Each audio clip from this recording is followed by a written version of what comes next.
Genesis chapter 22. Ang paghalad kang Isaak. Ug nahitabo sa human niining mga butanga nga ang Dios nagsulay kang Abraham.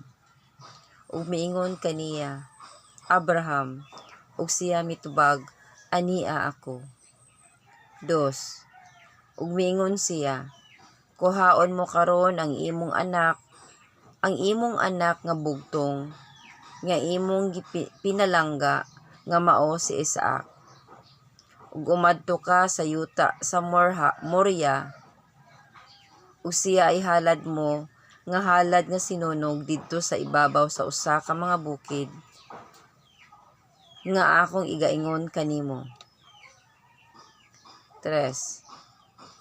Ug si Abraham mibangon pagsayo sa buntag, ug iyang gisiyahan ang iyang asno. Ug nagdala siya uban kaniya duruha ka sulugoong batanong, ug si Isaak nga iyang anak, ug nagbugha og sugnod alang sa halad nga sinunog, ug mitindog siya. Ug napaingon sa dapit nga giingon kaniya sa Dios. 4. Sa ikatulo ka adlaw giyahat ni Abraham ang iyang mga mata, ug nakita niya ang dapit sa halayo. 5.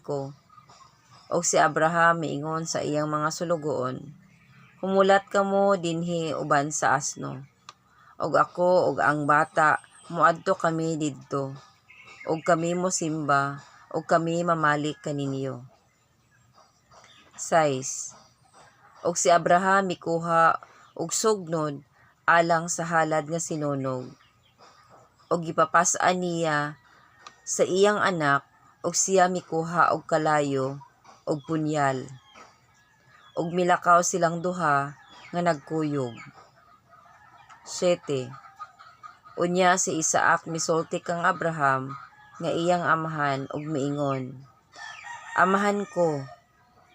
Ug siya mitubag, ania ako, anak ko. Ug siya miingon, ania karon ang kalayo ug ang sugnod, apan hain man ang nating karnero nga igahalad nga sinunog. 8.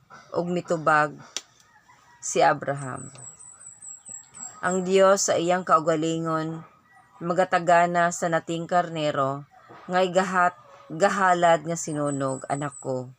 Ug busa nagapadayon sila sa paglakaw nga nanagkuyog. 9. Ug miabot sila sa dapit nga giingon kaniya sa Dios. Si Abraham mipatindog didto sa usa ka halaran, ug ipahaluna pag-ayo ang kahoy, ug gikapos niya si Isaak nga iyang anak, ug iyang gipahamutang siya sa ibabaw sa sugnod. 10. Ug gituyod ni Abraham ang iyang kamot, ug gikuha niya ang iyang punyal sa pagpatay sa iyang anak. 11. Ug ang manulunda ni Jehova misinggit kaniya gikan sa mga langit nga nagaingon, Abraham, Abraham. Ug siya mitubag, ania ako. 12.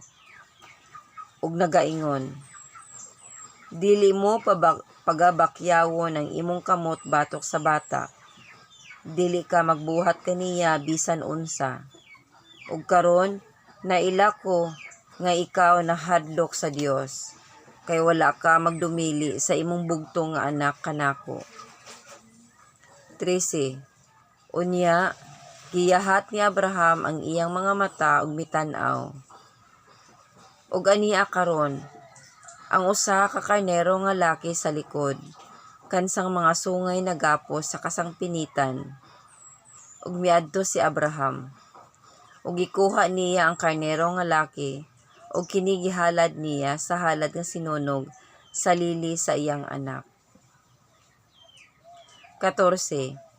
og gihinganlan ni Abraham kadtong dapita nga Jehovah Jireh, nga mao'y ngalan hangtod karon sa bukid ni Jehovah giandam kini. 15. Ug ang manulunda ni Jehovah nagtawag kang Abraham sa ikaduha gikan sa langit. 16. Ug miingon siya, tungod sa akong kaugalingon nanumpa ako, nagaingon si Jehovah, nga tungod kay gibuhat mo kini ug wala ka magdumili kanako sa imong anak, sa imong bugtong anak.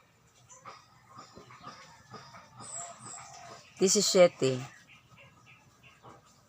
Sa pagpanalangin, ikaw pagapanalanginan ko.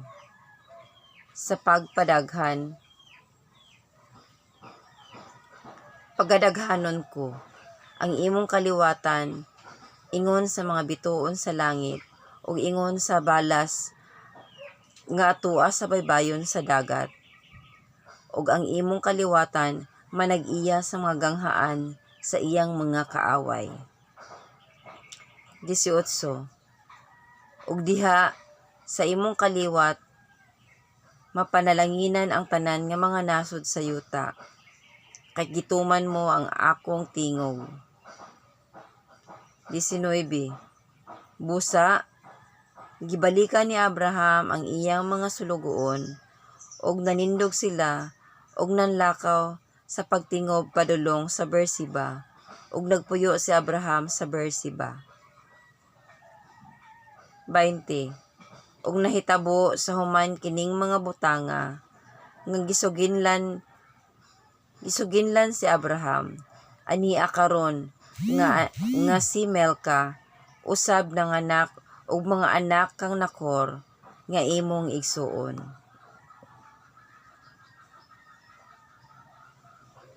21.